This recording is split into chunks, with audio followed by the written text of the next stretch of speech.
আসসালামু আলাইকুম। সবাইকে নতুন বছরের শুভেচ্ছা। আজকে আবার চলে আসলাম আপনাদের মাঝে আরেকটি ভিডিও নিয়ে। আজকে আমি তৈরি করে দেখাবো বেলের শরবত। প্রচণ্ড গরম পড়ছে, এই গরমে যদি এক গ্লাস ঠান্ডা ঠান্ডা বেলের শরবত থাকে তাহলে একদম কলিজাটা পুরাই ঠান্ডা হয়ে যাবে। আপনারা হয়তো অনেকেই জানেন আমার বাবার বাড়িতে সব রকমের ফলের গাছ আছে, তার মধ্যে বেলের গাছও আছে।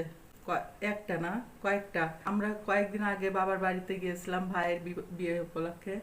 আর ওখানে গিয়ে বেলের শরবত, বেল তো খেয়ে আসছি, আর আসার সময় এই এই বেলটা নিয়েও আসছি। তো আজকে আমি এই বেলটা শরবত তৈরি করে দেখাবো। এটা গাছ পাকা, দেখেন অরিজিনাল গাছ পাকা বেল। আর এটার এতটা সেন্ট, না দেখলে বুঝতে পারবেন না। তো এখন এই বেলটা আমি প্রথমে ভেঙে নিই। তো দেখুন কত সুন্দর এই বেলটার ভিতরে একদম পাকা হলুদ হয়ে আছে। এখন এই বেলটা আমি চামচ দিয়ে ছাড়িয়ে নিব। অনেকে ব্লেন্ডারে করে, কিন্তু আমার ভালো লাগে না ব্লেন্ডারে, আমি হাতেই করব। তো বেলটা তোলা হয়ে গেছে, এখন আমি ভালো করে এটা ছেনে নিব।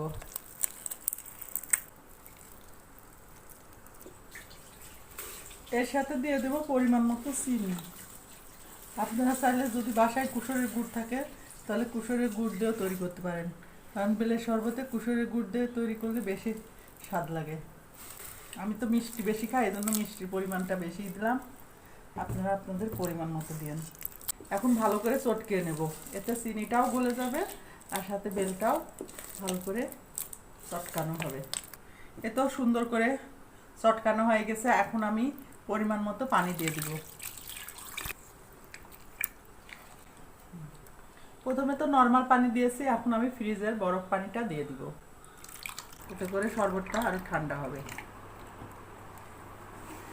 শরবতটা গোলানো হয়ে গেছে, এখন আমি এর ভিতর থেকে বিচি আর আঁশটা চিপে চিপে ভাবে ফেলিয়ে দিব।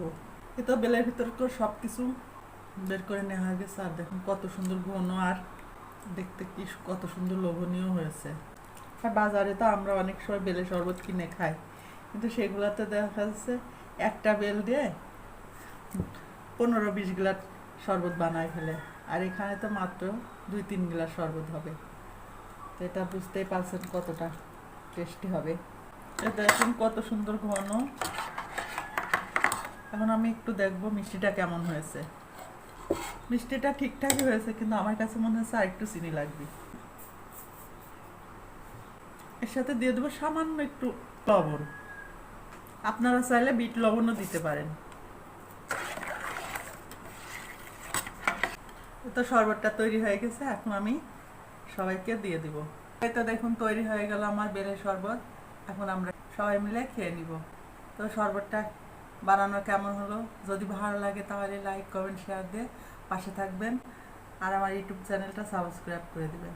আর আপনারা বাসায় একদিন এভাবে তৈরি করে খেয়ে দেখবেন। আজকে এ পর্যন্তই। আগামীতে আবার নতুন কোনো ভিডিও নিয়ে আপনাদের মাঝে উপস্থিত হব। আল্লাহ হাফেজ। আসসালামু আলাইকুম।